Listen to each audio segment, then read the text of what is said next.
What's up, everybody? This is Ronnie here this week. A little later than I probably wanted to get this done this week, but Gretchen's been feeling sick, and I was hoping to have her on here, and she just doesn't want any part to do with this while she's sick. She might come in or out of the office. Hopefully, she'll say hello, but hopefully she'll get better quickly, and hopefully she does not share that with me.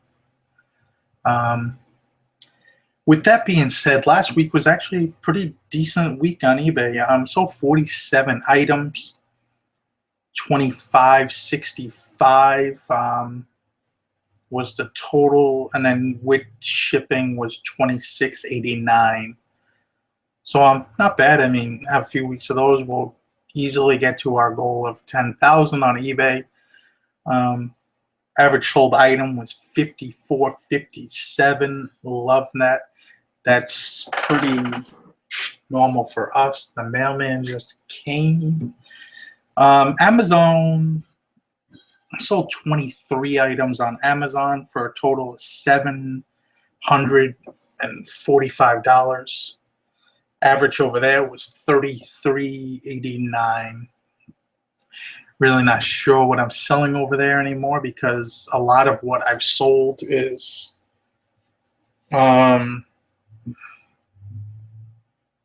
games and stuff like that. I'm down to like 60, 70 listings over there. Don't really have too many things listed on Amazon. Haven't really focused on it. Something I probably want to focus on a little bit more in 2016. As we try to grow the business. Amazon's one place I see expansion, as would eBay, of course, too. But eBay, I would definitely need an employee or two really to get it to the next level. And I think once we situate some things, we will look into that. Weird thing I had this weekend. I never get this too often. I had 2 canceled sales. 2 buyers, and I automatically have it that you have to pay for your item. I hate chasing people. I don't do best offers. So when you buy my item, you automatically have it set up that it's automatic pay or whatever it's called. I can't remember what it's called, but you click the little box and they automatically have to pay when they buy it. And 2 of them bought something, and then like a few hours later, they're like, oh, I need to cancel that sale. I mean, maybe I get one every 2 months, but to have 2 in the same weekend was kind of crazy. You know, it is what it is. I'm not gonna make a big deal with them. I mean, a lot of people are like, oh, I'm gonna, send the item to them anyway. It's like, just gonna return it to give you bad feedback. Like, that makes no sense, really. I just don't see how that works. Or people don't pay for the item and they buy it, and they like, you try to chase them and they're like, oh, I don't want the item now, and then people are like, I'm gonna open a unpaid item thing. It's like, no, why would you do that? They already said they don't want it. You're just looking for problems, man. People are just looking to cause issues with buyers. I mean, yeah, buyers are crazy, but don't go out there looking for it. Another thing I'm getting a lot of messages all of a sudden about is items that have sold, and people asking, is that item still available, or when will you relist that item again? And I'm like, no, it already sold. And sometimes it's like 6 weeks, 2 months ago, item sold. Sometimes it might be within a few days.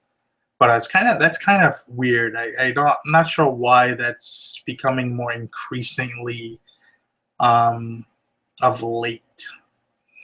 Well, some of our better, we had 3 really great sales that helped the total. Otherwise, it's been a lot of small sales this month. Moving the smalls, and there's nothing wrong with that. Don't get it wrong. Money is money, whichever way it comes in. But let me see here. Our best selling item of the week was a Laurel Piana suede woman's jacket. We got this in New Hampshire at a estate sale that we did really well at. We paid $15, and I had it priced kind of high, like 800-ish. Somebody asked me would I take $399 for it, and I just was like, you know what? I've had this got this in late May probably. So I mean, what's it been listed 6 months?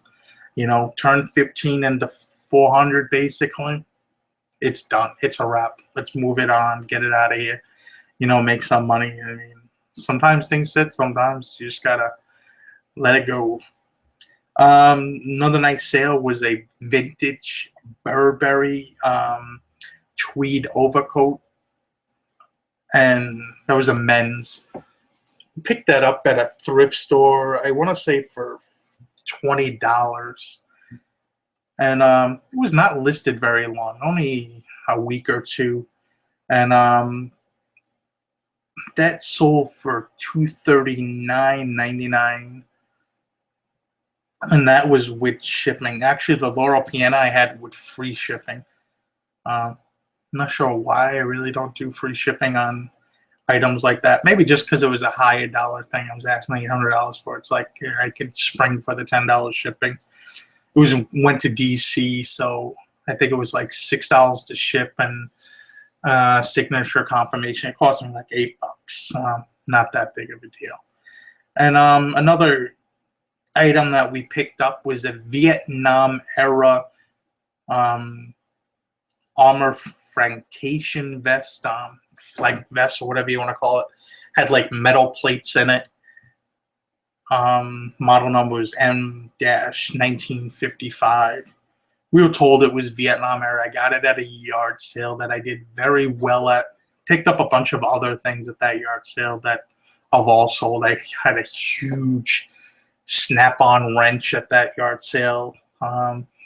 Also a sealed Sony Walkman we picked up for like $2, and some Kiss concert shirts from like the late 90s. So that was a really good yard sale. It was kind of like 4 or 5 different family members, and I kept on going to each family member picking up an item or two. And that vest, I wound up paying $20 for that vest. He wanted $25. I got it for $20, and that sold for $191.99. Shipped at FedEx, as it was quite heavy and quite awkward. One in a box. Box was like 18 by 18 by 16 or so. It was probably like it's probably about 8 or 9 pounds. So sent that FedEx.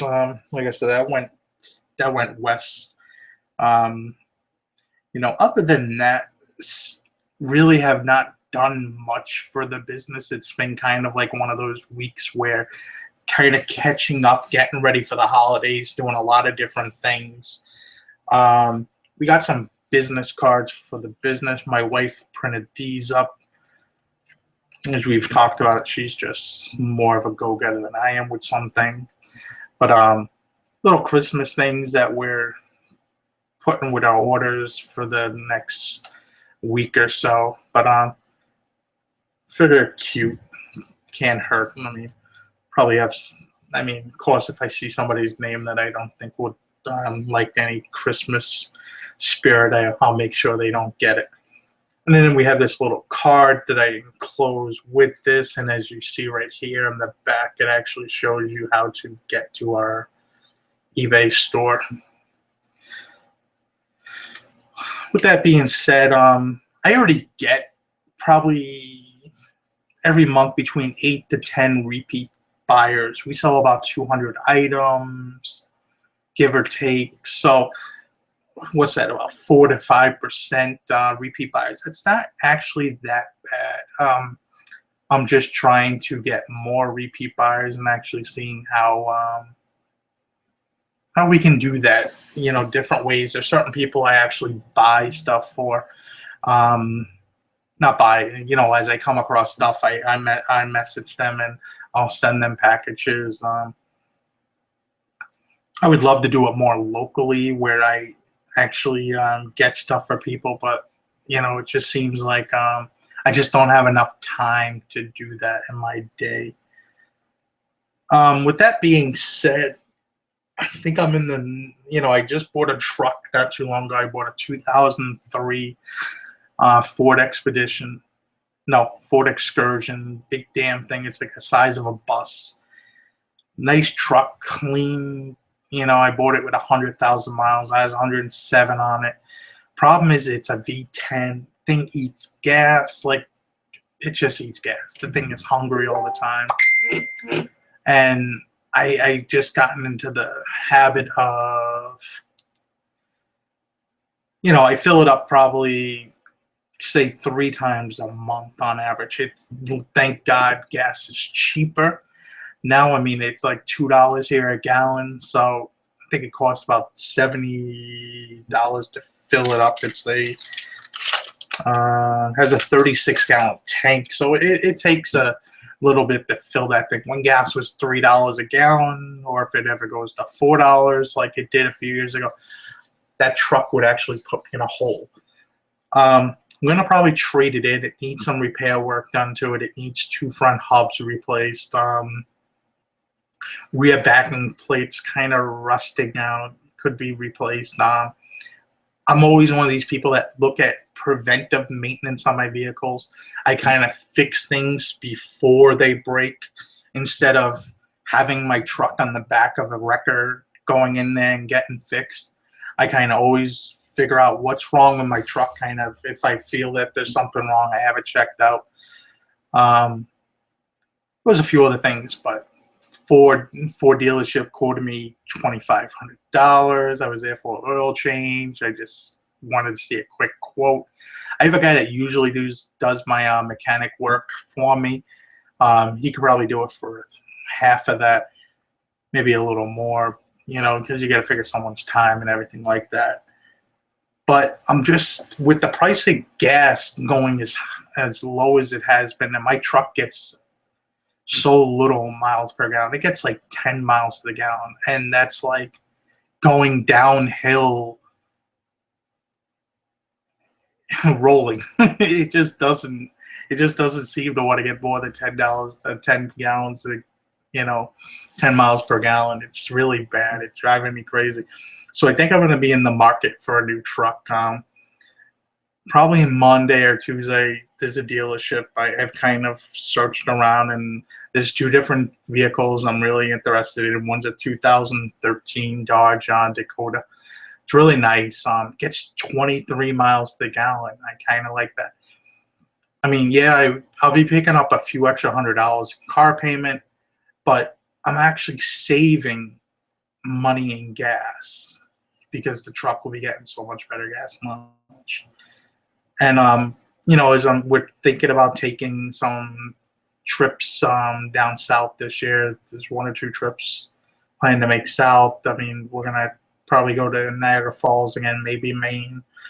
So we're always traveling, and when you're doing that truck is gonna kill me in gas. It's just not gonna. And then once you start sticking money into it, who knows? Really what's going to happen. Another truck I might look at there, they have a 2014 Ford Expedition extra long. We rented one of those, and I liked it. It's basically the same truck I have now, but newer. But they have a V6, and I think it's turbo. Turbo. Twin turbo. I forgot now. But that thing gets like 20 miles to the gallon for the size truck it is. And I'm just thinking that might have to be the way to go. And then we did some house hunting. We took a day off and went around Sturbridge area, Massachusetts, looking at houses over in actually Hart Pickers neck of the woods over in that area. And Brimfield, Munson. So, and then actually into Stamford, Connecticut. Looked at a house over there. didn't really see anything that we really liked. Have an eye on one house in the Sturbridge that we really like. Just finishing up on some application stuff. So with that being said, looking in that area, I just feel like it's more centrally located in Massachusetts. Prices of houses are a little less than what we're paying on the Cape, and then we get just a lot more bigger property and everything like that. And then the Brimfield area, I just like it. It's close to Brimfield. You could go to the antique show 3 times a year. For me now, it's a 2-hour drive, and leaving there, sometimes you got to deal with the traffic getting out of there, and it's a little bit of a pain in the butt. So if I live fairly close, it's not actually that bad of an idea. Might actually even set up shop there. There's certain things that I actually love that I could get into, and maybe if I live in the area, maybe it won't be that bad of an idea. With that being said, Sunday there'll be no Pickers Church because I actually have to go to a meeting we have. So with that being said, about house, we're going through a NACA program, NACA. It's First Home Buyers Program. It actually seems pretty well. We're trying to figure out if it's what works for us, but you don't have to put any money down. No closing costs. You could actually buy down your interest. So I'm more interested in seeing how this goes, to see if it's actually as good. If anybody's ever used that program or know anything about them, leave your comment or private message me to let me know your experience. I'd be very interested to know. From all the reviews I've read, being patient's like one of the biggest things. I guess they drag their feet a little bit, so it becomes a pain in the ass sometimes. But we'll see. I'm not looking to do any crazy thing. I'm looking at like a 15-year mortgage. I will pay a house off in 15 years. I'm 39 years old, and I do not. The lady was talking to us about it like, it's 40-year mortgages. It's like, who freaking wants a house for 40 years? I will be pushing 80 years old. I am not paying a house off then. Like 15 years. If I want to retire at 60 years old, I will sell my house, move to Las Terrenas, Dominican Republic. I will sit on a beach, play dominoes, drink rum all day, and watch the women go up and down the beach. That's it. That's where I'm going to park myself. Be around my friends. That's it. And I just can't do that. If I get a 40-year mortgage, it'll never. There's no pension in picking. Reselling. So say hello, Cuckoo. Hello. You How are feeling you better? guys? Huh? You feeling better? No, of course not. No. No better. All right. I don't know what time you gotta get going. It's 12:12. Yeah. Okay. But with that being said, I'm gonna cut this loose. But have a good day, everybody. See you later, and see you next week. Oh, also, if you're tuning in tonight at 8:00 Eastern time, I'm gonna do a live question and answer. So if you have any reselling questions, I'll be glad to help. If you don't catch it live, always catch the replay. And if you have any questions, maybe I'll do another follow-up show to that. All right. Thanks, everybody. Have a good day.